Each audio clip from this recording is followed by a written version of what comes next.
लिहिलाय श्री गणपते नमः. खाली लिहिलंय प्रासादो जगदीश्वरस्य जगता मानंद दोनुद नया श्रीम छत्रपते शिवस्त नृपते शिवासने तिष्ठिता शाके शन्नो वानभूमी कर नादानंद समस्तरे ज्योती राज मुहूर्त कीर्ती महिते शुक्लेत शार्पे तिथो वापी कूप तडाग डागरा जिरू चिरम्य वनिवितिको स्तंभे कुंभिगुरे नरेंद्र सदने रमरली मिते श्री मदराय गिरो गिराम विषयी हिरा जिना निर्मितो आणि शेवटची वेळ आहे याव चंद्र दिवा करो विलसता स्तंभ.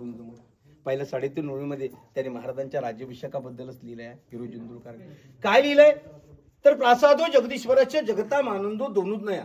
समोर जो काय जगदीश्वराचा प्रासाद आहे परंतु जगदीश्वर कसा तर जगता मानंदो जगाला आनंद देणार हा जगदीश्वर आणि याच्याच दोनुद नया याच्याच आज्ञेने श्रीम छत्रपते शिवस्त नृपते सिंहासने तिष्ठिता म्हणजे या जगदीश्वराच्या आशीर्वादाने महाराज सिंहासनावर बसले.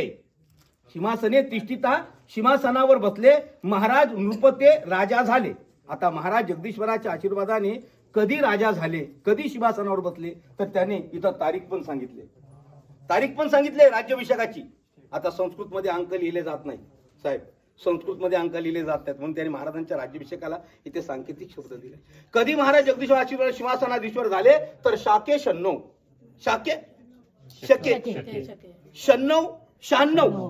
आणि पुढे म्हटलंय शाके शन्नो बाणभूमी. सर त्या काळामध्ये बाण हे 5 बाण किती तर 5 पवित्र मानले जायचे. मग बाणांचे किती तर 5 आणि भूमी किती भूमी ही एक म्हणून भूमीचा एक आणि बाणांचे 5 15 बरोबर ना. भूमीचा एक बाणांचे 5 15 कारण संस्कृत मध्ये अर्थ घेताना मागून उलटा घ्यावा लागतो म्हणून 1 आणि 5 15 96 पहिलं म्हटलं त्यांनी 96 1596 मराठी तिथे राज्याभिषेकाची गण नादानंद आनंद नाम संवत्सर चालू असताना राज ज्योतिषाने दिलेल्या शुक्ल पक्षाच्या ज्येष्ठ शुद्ध त्रयोदशीला महाराज सिंहासनाधीश्वर झाले. तेव्हा शिरोजीने गडावर काय काय बांधकामं पूर्ण केली तर वापी कूप तडाग वापी मोठ्या विहिरी कूप म्हणजे आड तडाग तलाव राजीरू चिरचिरेबंद वाडे रम्य वन बनवली म्हणतो मी गडावरती. हिरोजी म्हणतात मी गडावरती वन बनवली म्हणजे बाग बगीचा बनवला.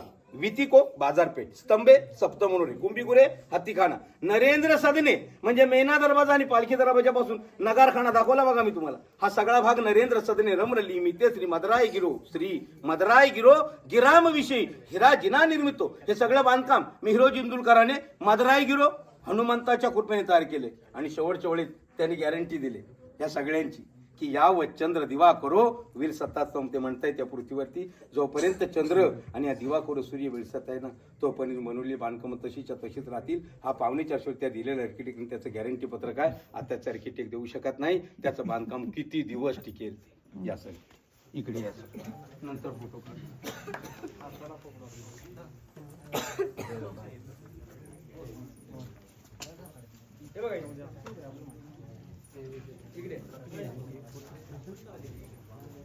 सर इथं पायरीमध्ये लिहिलंय सेवेचे ठाई तत्पर हिरोजी.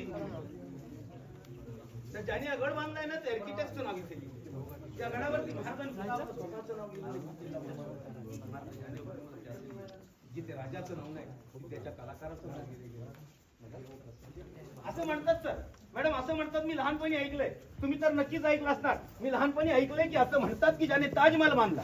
मी लहानपणी ऐकलंय की असं म्हणतात की ज्याने ताजमहल बांधला त्या कलाकाराने याची कलाकृती दुसऱ्यांदा बनवायला नको म्हणून त्या कलाकाराचे हात तोडले गेले. पण कल्पना करा की ज्याने 400 वर्षापूर्वी समुद्र सपाटीपासून 2851 फूट उंचावरती या हिंदवी स्वराज्याच्या राजधानीला घडवलं त्या आर्किटेक्टचं नाव किल्ल्यात लिहिलं गेलं. जिथे राजाचं नाव नाही तिथे त्याच्या कलाकाराचं नाव लिहिलं गेलं. मग हे कसं तर जेव्हा रायगड बांधून पूर्ण झाला दरबारामध्ये शिवराज्याभिषेक झाल्यानंतर महाराजांनी स्वतःची तुला केली. ती पण कशी तर सुवर्ण तुला केली स्वतःची आणि प्रत्येक सरदाराला त्याच्या कर्तबगारी पण त्याच्या हुशार त्या सुवर्ण तुलूतून इनाम द्यायला सुरुवात केली. तेव्हा या रायरीच्या काळ्या कातळामध्ये हा रायगडाला जन्म देणारा हिरोजी याला पण धरून राजाने विचारलं हिरोजी तुम्हाला काय बक्षीस हवं.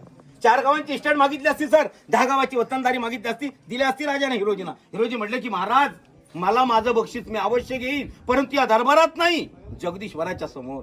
सर महाराजांची म्हणून राज्याभिषेकानंतर हत्तीच्या अंबारीतून याच मार्गाने जगदीश्वराकडे आले. आता हा मार्ग म्हणाल तुम्ही कसा तर कुठल्याही मंदिरामध्ये पूर्वेकडून आतमध्ये जातात आणि रायगडाची पूर्व दिशा ही आहे. या मंदिरात येण्याचा खरा मार्ग असा आहे. आता वाघ्याचा वाद चालू असल्यामुळे रस्ता बंद आहे, नाही तर माणसं इकडूनच अशा आतमध्ये यायची. महाराज अंबर तू जगदीश्वराच्या दर्शन जाणार. हिरोजी नगरखाणीच्या समोरच उभे इथे महाराज इथे पोचतात. त्यांनी राजांना थांबवलं की महाराज थांबा, आधी मला माझं बक्षीस द्या आणि मग जगदीश्वराच्या दर्शनाला जा. राजाने इथे विचारलं, हिरोजी असं काय बक्षीस हवंय तुम्हाला? तेव्हा या नगरखाणीच्या पायरीकडे बोट दाखवून हिरोजी महाराजांना म्हणले की महाराज हा उभा रायगड मी तयार केलाय, पण या जगदीश्वराच्या नगरखाणीच्या पायरीचा दगड मात्र मी लावायचा शिल्लक ठेवलाय आणि या दगड घडून मी बाजूला ठेवलाय. महाराज हा घडून ठेवलाय दगड फक्त मला पायरीमध्ये बसवण्याची परवानगी द्या, हेच मला माझं मी बक्षीस समजेल. हिरोजींनी स्वतःच्या नावाचं लिहिलं दगड बाजूला घडून ठेवला होता. त्यावर कापडाचा पडदा होता. तो पडदा राजाने बाजूला केला आणि दगडात विशेष काय ते पाहिलं. पडदा बाजूला होता, त्या दगडात ती लिहिलेली अक्षरं राजाने स्पष्ट वाचली. सेवेचे ठाई तत्पर हिरोजी इंदुलकर. सर महाराजांनी भरलेल्या हृदयाने हिरोजींना इथंच मिठी मारली आणि म्हटलं, वा हिरोजी तुमच्यासारखी माणसं आम्हाला लाभलीत म्हणून हे हिंदवी स्वराज्य उभं राहिले, म्हणून हे हिंदवी स्वराज्य उभं राहिले. हिरोजींनी स्वतःच्या नावाचं दगड एका पायरीमध्ये बसवलं. बक्षीस रूपाने नाव लिहायचंच होतं ना, नगारखान्यावर पण लिहिलं असतं. या गडाचा मुख्य दरवाजा खाली त्या महादरवाजावर लिहिलं असतं, पण या सगळ्या उंचावरच्या जागा सोडून त्या माणसाने स्वतःचं इथं पायरीत लिहावं. सर पायरीमध्ये का? तर महाराज नेहमी सकाळी जगदीश्वराच्या दर्शनाला यायचेच ना. त्या महाराजांचं पहिलं पाऊल याच पायरी समोर पडेल. सांगायचं तात्पर्य एवढाच की बांधव हिरोजींना गर्व चढला नाही. तो महाराजांच्या चरणी पर्यायी या जगदीश्वराच्या चरणी ते नतमस्तक झालाय आणि म्हणतो की महाराज हा हिरोजी तुमच्या सेवेसाठी सदैव तयार आहे. महाराजांनी याशी माणसं तयार केली म्हणून आऊसाहेबांना हयात असताना हिंदवी स्वराज्याचं स्वप्न साकार झालेलं पाहता आलं. या अशा माणसांमुळं, या अशा माणसांमुळे. सर मी मानतो इतर राजे झाले, त्यांनी राज्य केलं, त्यांनाही गाद्या मिळाल्या, पण त्या गाद्या कशा हो? तर त्यांच्या बापजाद्यांच्या होत्या आणि त्यावर बसून त्यांनी राज्य केलं. पण इतिहासातला हा एक राजा आपला असा आहे की ज्याने स्वतःची गादी स्वतः तयार केली. महाराजांनी याशी माणसं तयार केली म्हणून आऊसाहेबांना हयात असताना महाराजांनी स्वतःची गादी स्वतः तयार केली. काहीने तर बापांच्या गाद्या हिसकावून घेतल्या. हो, मला कुणाबद्दल बोलायचं तुम्हाला समजलं असेल, पण या आपल्या राजाने स्वतःची गादी स्वतः तयार केली. या अशा माणसांमुळे इथे जे जगदीश्वराचं मंदिर आहे सर पुढे इथे पाहू शकतो.